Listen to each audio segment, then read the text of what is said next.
जेकॾहिं तव्हां चाहियो था त मुंहिंजी इज़त पर्दे में हुजे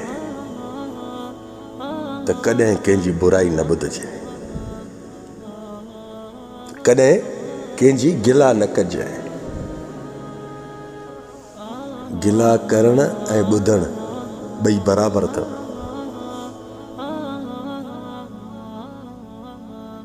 यादि रखो, इज़त लखनि ऐं करोड़नि जी अथव। पंहिंजी इज़त खे हिफ़ाज़त में रखणु चाहियो था त फौरी तौर इन्हनि इंसाननि खां किनारो अख़्तियार कयो जेके ॿियनि जी इज़त जी परवाह न कंदा आहिनि, कंहिंजी ग़ीबत करे बि तव्हांजे आॾो पेश कंदा आहिनि, तव्हांखे उन्हनि जी ॻाल्हियूं वधाए बि ॿुधाईंदा आहिनि। तव्हां गौर करे उन्हनि जी ॻाल्हियुनि खे तवजो ॾेई ॿुधंदा आहियो। छो? जंहिंखे तूं नथो ॾिसे त उनखे रब त ॾिसे थो न।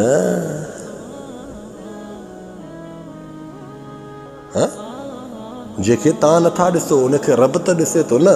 रब कीअं उनजे इंसाफ़ खे मिटी में विझंदो? रब त इंसाफ़ वारो आहे, रब त इंसाफ़ करे थो। रब चए थो मां सत्तार आहियां। सत्तार जी माना एब ढकींदड़, ख़ालिक़ अकबर रब ज़ुल जलाल वल इकराम। जॾहिं इंसान ज़ात जा एब ढके वेठो आहे, हीअ कहिड़ी भाग जी मूरी आहे जेको चांहि जे लालच ऐं केक जा बिस्कुटनि जी लालच में अची करे अलाह जी ख़लक़ल इंसान ज़ात जी तव्हांजे आॾो गिला करे, ग़ीबत करे।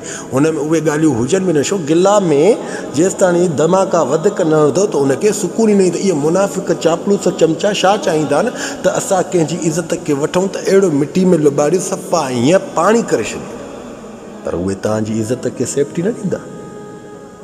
उहे तव्हांजी इज़त खे उन जाइ ते ख़राबु कंदा जेके तव्हांजा VIP दोस्त हूंदा, जेके तव्हांजा प्यारा अज़ीज़ हूंदा, जेके तव्हांजा मोतबर दोस्त हूंदा।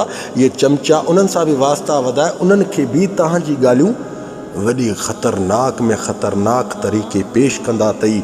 रब जी ज़ात जो कसम, ग़लति ॻाल्हि कयईं त मुंहिंजे चेहरे ते लख लानत जो तूं मैसेज ॾेई छॾिजे। तव्हां पंहिंजी इज़त महफ़ूज़ रखणु चाहियो त इन्हनि खां फौरी तौर किनारो कयो। छो? गिला करण वारो उहो त पहिरीं ॻाल्हि सचो हूंदो ई न आहे। ग़ीबत करण वारो सचो हूंदो ई न उनखे अलाह जो ख़ौफ़ थियो, न उनखे अलाह जे रसूल जो ख़ौफ़ थियो। रब चवे मां इंसाननि जा ऐब ढकियां थो, मां सत्तार आहियां। सत्तार जी माना छा आहे? ऐब ढकींदड़।